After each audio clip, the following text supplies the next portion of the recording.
lot of y'all over here looking sad. Ellie, you looking like a retarded ass dude over there because you was going against me. You know what I mean? And each and every time that I step up, I proved y'all wrong. Each time. So, you know what I mean? Write some great stories about Terrence Crawford. Don't hate on him. Don't say nothing negative. Just give me my props. But did the kind of social media backlash from some corners bother you in the aftermath? No, I mean, at the end of the day, people love to hate me. I don't know what it is. Does that bother you? No, I mean, it is what it is. I mean, I embrace it now because what can I do? I'm me. I know the type of fighter I am. I'm secure in myself, and I'm gonna keep beating whoever they put in front of me, one by one. If anybody followed my career here, you always know that I fought the best. That's all I have to say. And who's the best? Floyd Mayweather. Dante's Boxing Nation, what's going on, guys? Okay, so from Floyd Mayweather to Terrence Crawford to Devin Haney, these are the most hated boxers in the sport of boxing today. And the rhetorical question is, why? Obviously, it's not because of their boxing styles, because they all have different styles. Floyd Mayweather's style is different than Terrence Crawford. Terrence Crawford knocks out all of his opponents, right? His style is also different than Devin Haney. But yet all three of them are received the exact same way. And I find it so ironic when so many black fighters, they will openly say, yeah, man, I'm the most hated fighter. And then they act completely oblivious and say, but I don't know why. I don't know what it is. I don't know if it's my shoes. I don't know if it's my height. I don't know if it's because of the city I'm from. They act like they don't know what it is when they have a camera in front of them. But none of these black boxers are that naive. They all know what it is. They just feel uncomfortable talking about it because they're afraid of the backlash from the racists. But they got it all wrong, because when you completely expose it on the largest platform, that makes the racists more uncomfortable because then they feel more guilty. But if you are more uncomfortable to talk about it, that makes them more comfortable to be racist. You guys have to understand the psychology of it all. I can tell you guys right now, when I first got on YouTube and first started doing videos, I would go to some of the biggest boxing channels and read the comments, and some of the websites, some of the biggest websites, and read the comments. And it would be the most racist comments in the comment section. I mean, flooded. Now, I'm talking about almost 10 years ago, back then when websites were still big, like boxingscene.com, for example. I could not believe the comments, the racist comments they had that were just completely flooded on these websites' comment section. And these websites, they would never remove the comments. They would leave all of these racist comments just sitting there. So when I got on the scene, I started exposing all these racists left and right. They were even leaving the racist comments in my comment section. 90% were from Mexican fans. But after a while of me exposing them left and right on my channel, the majority of the racist comments, not just on my channel, but on all of the big channels and even the big websites, I would say at least 70 to 80% of them damn near went extinct. You know why? Because now they felt like they had a light that was flashing on them. They felt like they were being exposed. They were no longer just slithering through the grass without being seen, because the grass had been cut, which obviously makes it harder for the snakes to hide. So now a lot of them feel guilty. A lot of them, they feel if I just put down what I really feel in the comment section, then I'm just going to be proving people like Dante right. So now they're using a different approach. Now they're using code words. Code words like he's boring, he's overhyped, he's a hype job. You see, they put down the racial slurs to use racial code words. But it doesn't matter what their strategy is, we're still exposing them. So with that being said, we understand why these non-black fans are against these black fighters that are on top, from, once again, Crawford to Devin Haney to Floyd Mayweather. It makes sense why they don't like these black fighters. But what never made sense to me is, why would there be so many black Americans that hate these black fighters as well? That's what logically makes no sense to me. And once again, it is coincidentally these three fighters that we're highlighting right now. This doesn't mean they're the only hated black fighters. It just means they are all the way at the top of the coincidental list. They are the top three most hated. And it's so backwards, because the more they accomplish, the more hated they are. That clip I played for you guys of Terrence Crawford talking, that was right after he beat Errol Spence. And he's being treated like he did something wrong. I mean, even PBC doesn't seem to be getting along with Terrence Crawford.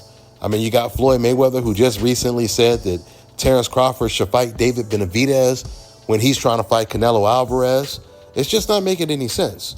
You know, I've seen some fans say, well, of course, PBC, they don't like the fact that Terrence Crawford went over there and beat one of their best fighters. But that can't be the case because they allow Canelo Alvarez to go to PBC and beat PBC fighters. So I don't understand that because, you know, for years when Terrence Crawford was with ESPN and Top Rank, we would always hear fans say, hey, man, you need to leave Top Rank and go to PBC. I mean, Terrence Crawford is the best fighter in the world. That makes him the Michael Jordan of the sport. So I figured PBC adding Terrence Crawford to their roster, that would just make PBC even bigger. Now, unless PBC did offer Crawford a multi-fight deal and Crawford turned it down, that could be possible as well. But whatever it is, it's unfortunate. But when it comes to these black fans hating these three kings, I just don't understand it. Going back to when I first started doing videos, you know, I'm over here thinking that, you know, at this time, Floyd Mayweather, he's pound for pound the best fighter in the world. Once again, he's the Michael Jordan of the sport. Any other country would love to back the Michael Jordan of the sport being from their same country. And on top of it, looking like them, growing up the same way they did, having the same type of family members they did, et cetera, et cetera. So when I first got onto YouTube, I was in for the shock of my life because you would have at least the majority of the biggest black channels. They would be commenting every video that I would make. They would be in my comment section commenting. So once again, I'm automatically assuming that just like Filipino fans will be Manny Pacquiao fans by default, right? Or Mexican fans will be fans of Canelo or Julio Cesar Chavez by default, I'm thinking it's the same thing in America. But it took me months and months to find out that the majority of those black channels that were commenting in my comment section, they hated Floyd Mayweather. And they hated Floyd Mayweather so much, they were dissing other black Americans for even praising Floyd Mayweather. Once again, this is something you would never see if Mexican fans had the best fighter in the world, hands down, the Michael Jordan of the sport. If Filipino fans, if Japanese fans, right? But would it surprise you if I tell you that these same black fans, they hated Muhammad Ali in his prime the same way they hated Floyd Mayweather? See, the reason why a lot of people don't know this is because social media didn't exist back then. But if you watch some of those Muhammad Ali documentaries, you'll see clips of these black fans on camera talking about how they hate Muhammad Ali. They can't wait till he loses. A lot of this, but not all of this, but a lot of this stems from them looking for the acceptance of the race fans. Now, going back to the non-black race fans, if you guys notice, Devin Haney is the most hated out of Gervonta Tank Davis and Shakur Stevenson. And the reason why he is because he is perceived as the biggest threat out of the three. You guys, once again, have to understand psychology. See, fans are not going to admit this, but when they see Devin Haney's confidence to fight Gervonta Tank Davis, to fight Shakur Stevenson, and he's just willing to fight anybody. He moves up to 140. He wants to fight the boogeyman at 140, Sabril Matias. He wants to be undisputed. He's always going after the best fighters. Just because of his confidence alone, that frightens race fans deep down. Because he's so confident to fight Gervonta, for example. A lot of people won't admit this, but they believe Devin Haney must know something that we don't know. Why is he so confident to fight Gervonta, right? I mean, the truth is, if the roles were reversed, and if it was Gervonta that was looking for all of the smoke, I'm talking about Gervonta was looking for the most dangerous opponents to fight every single fight, and he was the one that was always calling out Devin Haney, right? Let's fight. Let's fight. You say everything else, but let's fight. And Devin was constantly saying things like, you know, that fight is going to happen later on down the line. That fight is going to happen, you know, close to when I retire. You know, I'm going to fight him eventually. I just don't know when. But Gervonta is like, let's do it now. If the roles were reversed that way, Gervonta would be in this top 3 list of the most hated black fighters. Once again, these race fans, they hate Gervonta as well. They just see him as lesser of a threat than Devin Haney. And the funny thing about Gervonta Tank Davis is when it comes to these race fans, you know how they talk about how they say Devin Haney is boring. The truth is, they would rather see one of their fighters get outboxed by Devin Haney than get completely knocked out by Gervonta Tank Davis. That's what they fear the most, is seeing one of their favorite fighters get knocked out. That's the reason why Mexican fans don't really want to see Canelo versus David Benavidez, because they look up to him so much, mainly because of his appearance, his fair skin and red hair. They look up to him so much. They want him to be the poster boy of Mexico. So the last thing they want to see is Canelo Alvarez getting knocked out, which there's a very good chance he would get knocked out against David Benavidez. Now, something else I wanted to mention. There's also been a shift in this list when it comes to being the most hated, because at one point, Shakur Stevenson, he was more hated than Devin Haney and Gervonta Tank Davis, until he turned down the Devin Haney fight, when he turned down the 25% that was offered to him at 135, which I'm about to make another separate video on that topic. But once Shakur Stevenson turned down that fight at 135, and then he had his poor performance against Edwin De Los Santos, race fans, they did not look at Shakur Stevenson so much as a threat anymore, which is why he dropped down on that hate list. So once again, going back to my original point, these race fans, they don't care if the black boxer is a boxer or a knockout artist. They just don't want to see him win, period. But because of Devin Haney's success, that's what makes him a bigger threat. Once again, these fans are not going to admit this.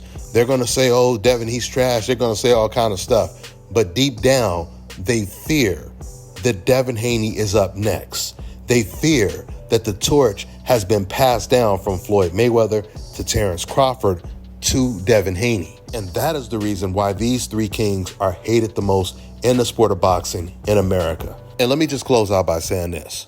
For the percentage of black American fans that hate these three black fighters as much as the racists do, you can't make any excuses and say, oh man, I don't like Floyd Mayweather because of this, because of the way he acts outside of the ring, or I don't like Devin Haney because of this, I don't like Crawford because of that. We all know if these fighters were not black, race fans would not care what type of assholes they were outside of the ring, what they had going on in their personal life, or how they treated fans. They wouldn't care.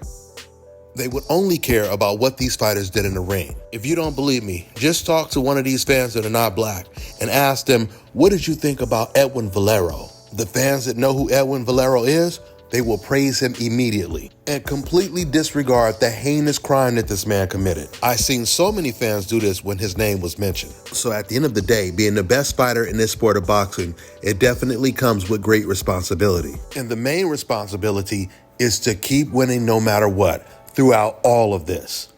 That's all I got for now, guys. I'm on to the next one. All right, now check this out, guys. If you're looking to repair eczema scars, burns and bruises, dark spots and blemishes, fever blisters, diabetic ulcers, this right here is the perfect product for you guys. It's called LO Key Face and Body Oil. Athletes and top-ranking boxers, they're also using it after training to reduce swelling, inflammation, and to ease the pain. So get yours today. Go to lodekey.com, like them on Facebook, and follow them on Instagram. Let me tell you guys about Issa Israel Law Firm. It is a full-service legal practice based in Denver, Colorado, an emerging hub for combat sports and high-altitude training. If you're a fighter inside or outside of the ring and you need a law firm you can trust to fight for you, visit thefighterfirm.com or email help@iilawfirm.com. Legal representation is usually limited to plaintiffs or defendants in Colorado, but iFirm can help anyone in the world with trademarking their business name, logos, and U.S. immigration issues. This brother has been my attorney for a while and helped guide me through all kinds of business and civil issues, so make sure you guys go to thefighterfirm.com.